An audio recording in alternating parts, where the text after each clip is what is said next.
Abril 24, 1010 al 970 a.C., reinado de David. David es proclamado rey de Judá. Segunda de Samuel 2, 1 al 7. Pasado algún tiempo, David consultó al Señor: ¿Debo ir a alguna de las ciudades de Judá? Sí debes ir, le respondió el Señor. ¿Y a qué ciudad quieres que vaya? A Hebrón. Así que David fue allá con sus 2 esposas, Ahinoam la jezreelita y Abigail, la viuda de Nabal de Carmel. Se llevó además a sus hombres, cada cual acompañado de su familia, y todos se establecieron en Hebrón y sus aldeas. Entonces los habitantes de Judá fueron a Hebrón, y allí ungieron a David como rey de su tribu. Además le comunicaron que los habitantes de Jabes de Galaad habían sepultado a Saúl. Entonces David envió a los de Jabes el siguiente mensaje: que el Señor los bendiga por haberle sido fieles a su señor Saúl y por darle sepultura, y ahora que el Señor les muestre a ustedes su amor y fidelidad, aunque yo también quiero recompensarlos por esto que han hecho. Cobren ánimo y sean valientes, pues aunque su señor Saúl ha muerto, la tribu de Judá me ha ungido como su rey. Guerra entre David y la casa de Saúl. Segunda de Samuel 2, 8 al 3, 1. Entretanto, Abner, hijo de Ner, general del ejército de Saúl, llevó a Isboset, hijo de Saúl, a la ciudad de Mahanaim, y allí lo instauró rey de Galaad, de Gesurí, de Jezreel, de Efraín, de Benjamín y de todo Israel. Isboset, hijo de Saúl, tenía 40 años cuando fue instaurado rey de Israel, y reinó 2 años. La tribu de Judá, por su parte, reconoció a David, quien desde Hebrón reinó sobre la tribu de Judá durante 7 años y 6 meses. Abner, hijo de Ner, salió de Mahanaim con las tropas de Isboset, hijo de Saúl, y llegó a Gabaón. Joab, hijo de Sarbia, por su parte, salió al frente de las tropas de David. Los 2 ejércitos se encontraron en el estanque de Gabaón y tomaron posiciones en lados opuestos. Entonces Abner le dijo a Joab: propongo que salgan unos cuantos jóvenes y midan sus armas en presencia de nosotros. De acuerdo, respondió Joab. Así que pasaron al frente 12 jóvenes del ejército benjaminita de Isboset, hijo de Saúl, y 12 de los siervos de David. Cada soldado agarró a su rival por la cabeza y le clavó la espada en el costado, de modo que ambos combatientes murieron al mismo tiempo. Por eso aquel lugar que queda cerca de Gabaón se le llama Helcat Azurín. Aquel día la batalla fue muy dura, y los siervos de David derrotaron a Abner y a los soldados de Israel. Allí se encontraban Joab, Abisai y Asael, los 3 hijos de Sarbia. Asael, que corría tan ligero como una gacela en campo abierto, se lanzó tras Abner y lo persiguió sin vacilar. Al mirar hacia atrás, Abner preguntó: ¿acaso no eres tú, Asael? Claro que sí, respondió. Déjame tranquilo, exclamó Abner. Más te vale que agarres a algún otro y que te quedes con sus armas. Pero Asael no le hizo caso, así que Abner le advirtió una vez más: deja ya de perseguirme, o me veré obligado a matarte. Y entonces, ¿cómo podría darle la cara a tu hermano Joab? Como Asael no dejaba de perseguirlo, Abner le dio un golpe con la punta trasera de su lanza y le atravesó el vientre. La lanza le salió por la espalda y ahí mismo Asael cayó muerto. Todos los que pasaban por ahí se detenían a ver el cuerpo de Asael, pero Joab y Abisai se lanzaron tras Abner. Ya se ponía el sol cuando llegaron al collado de Amá, frente a Giach, en el camino que lleva al desierto de Gabaón. Entonces los soldados benjaminitas se reunieron para apoyar a Abner, y formando un grupo cerrado, tomaron posiciones en lo alto de una colina. Abner le gritó a Joab: vamos a dejar que siga esta matanza. ¿No te das cuenta de que al fin de cuentas la victoria es amarga? ¿Qué esperas para ordenarles a tus soldados que dejen de perseguir a sus hermanos? Joab respondió: Tan cierto como que Dios vive, que si no hubieras hablado, mis soldados habrían perseguido a sus hermanos hasta el amanecer. Enseguida Joab hizo tocar la trompeta, y todos los soldados, dejando de perseguir a los israelitas, se detuvieron y ya no pelearon más. Toda esa noche Abner y sus hombres atravesaron el Arabá. Después de cruzar el Jordán, siguieron por todo el territorio de Bitrón hasta llegar a Mahanayim.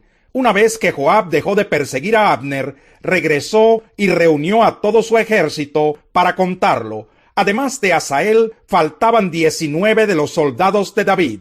Sin embargo, los soldados de David habían matado a 360 de los soldados benjaminitas de Abner. Tomaron luego el cuerpo de Asael y lo sepultaron en Belén, en la tumba de su padre. Toda esa noche Joab y sus hombres marcharon y llegaron a Hebrón al amanecer. La guerra entre las familias de Saúl y de David se prolongó durante mucho tiempo.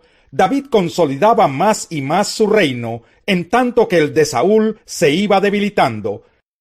Abner pacta con David en Hebrón. Segunda de Samuel 3, 6 al 21. Durante la guerra entre las familias de Saúl y de David, Abner fue consolidando su posición en el reino de Saúl, aunque Isboset le reclamó a Abner el haberse acostado con Rispa, hija de Ayá, que había sido concubina de Saúl.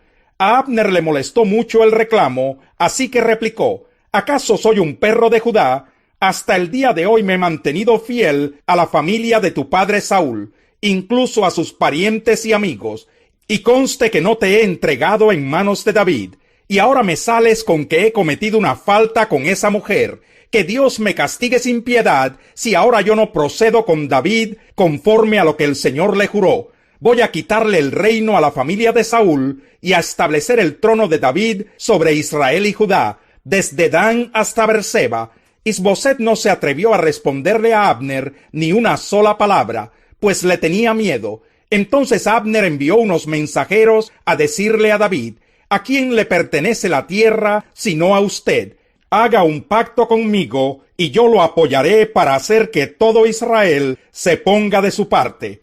Muy bien, respondió David, haré un pacto contigo, pero con esta condición: cuando vengas a verme, trae contigo a Mical, hija de Saúl, de lo contrario no te recibiré.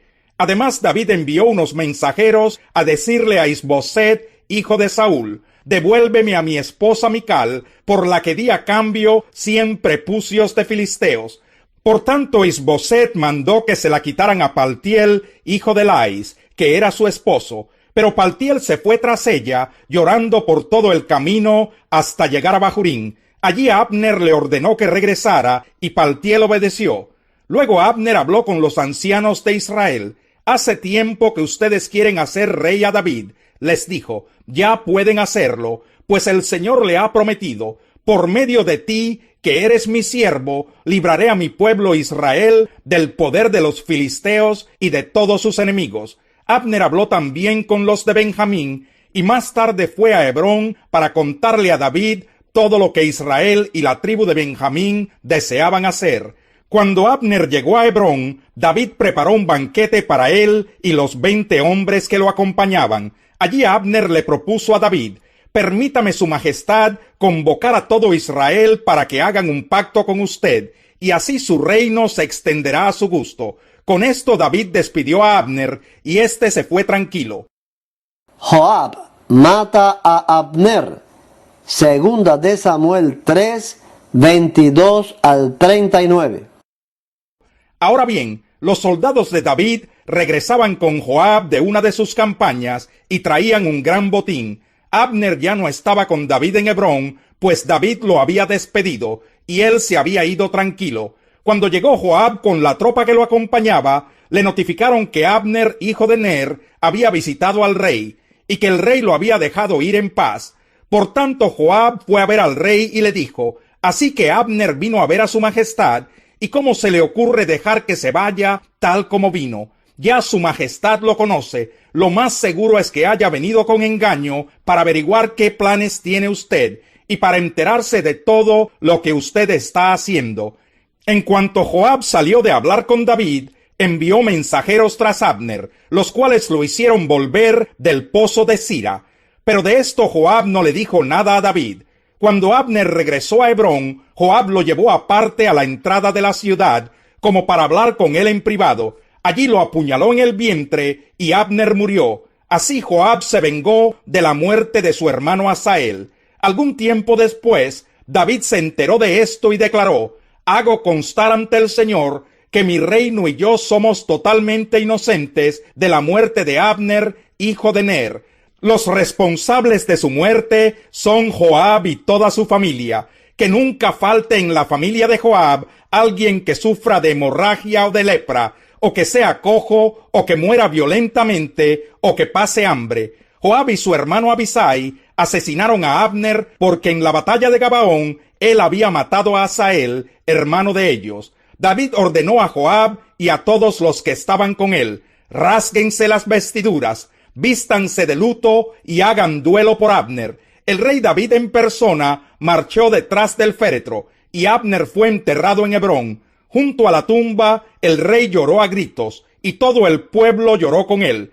Entonces el rey compuso este lamento por Abner: «¿Por qué tenía que morir Abner como mueren los canallas? No tenías atadas las manos, ni te habían encadenado los pies. Caíste como el que cae en manos de criminales». Y el pueblo lloró aún más. Todos se acercaron a David y le rogaron que comiera algo mientras todavía era de día. Pero él hizo este juramento: «Que Dios me castigue sin piedad si pruebo pan o algún otro alimento antes de que se ponga el sol». La gente prestó atención y a todos les pareció bien. En realidad, todo lo que hacía el rey les agradaba. Aquel día todo el pueblo y todo Israel reconocieron que el rey no había sido responsable de la muerte de Abner, hijo de Ner. El rey también le dijo a su gente: «¿No se dan cuenta de que hoy ha muerto en Israel un hombre extraordinario? En cuanto a mí, aunque me han ungido rey, soy todavía débil. No puedo hacerles frente a estos hijos de Sarbia. Que el Señor le pague al malhechor según sus malas obras». Is-Boset es asesinado. Segunda de Samuel 4, 1 al 12.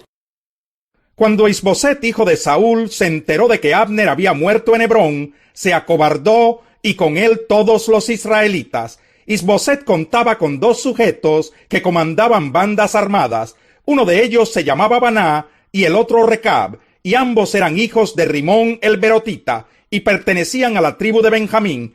Berot se consideraba parte de Benjamín, pues los habitantes de Berot se habían refugiado en Gittayin, donde hasta la fecha residen. Por otra parte, Jonatán, hijo de Saúl, tenía un hijo de 5 años llamado Mefiboset, que estaba tullido. Resulta que cuando de Jezreel llegó la noticia de la muerte de Saúl y Jonatán, su nodriza lo cargó para huir, pero con el apuro se le cayó y por eso quedó cojo. Ahora bien, Recab y Baná, los hijos de Rimón el Berotita, partieron para la casa de Is-Boset y llegaron a la hora más calurosa del día, cuando él dormía la siesta. Con el pretexto de sacar un poco de trigo, Recab y su hermano Baná entraron al interior de la casa y allí mismo lo apuñalaron en el vientre. Después de eso escaparon. Se habían metido en la casa mientras Is-Boset estaba en la alcoba, acostado en su cama. Lo mataron a puñaladas y luego le cortaron la cabeza y se la llevaron. Caminaron toda la noche por el Arabá y al llegar a Hebrón le entregaron a David la cabeza de Is-Boset, diciendo: «Mire su majestad, aquí le traemos la cabeza de Is-Boset, hijo de su enemigo Saúl, que intentó matarlo a usted. El Señor ha vengado hoy a su majestad por lo que Saúl y su descendencia le hicieron». Pero David les respondió a Recab y a Baná, los hijos de Rimón el Berotita: «Tan cierto como que vive el Señor, quien me ha librado de todas mis angustias, les juro que quien me anunció la muerte de Saúl se imaginaba que me traía buenas noticias, pero la recompensa que le di por tan buenas noticias fue apresarlo y matarlo en Siclag. Y con mayor razón castigaré a los malvados que han dado muerte a un inocente mientras éste dormía en su propia cama. ¿Acaso no voy a vengar su muerte exterminándolos a ustedes de la tierra?». Entonces David les ordenó a sus soldados que los mataran, y que además les cortaran las manos y los pies y colgaran sus cuerpos junto al estanque de Hebrón. En cambio, la cabeza de Isboset la enterraron en Hebrón, en el sepulcro de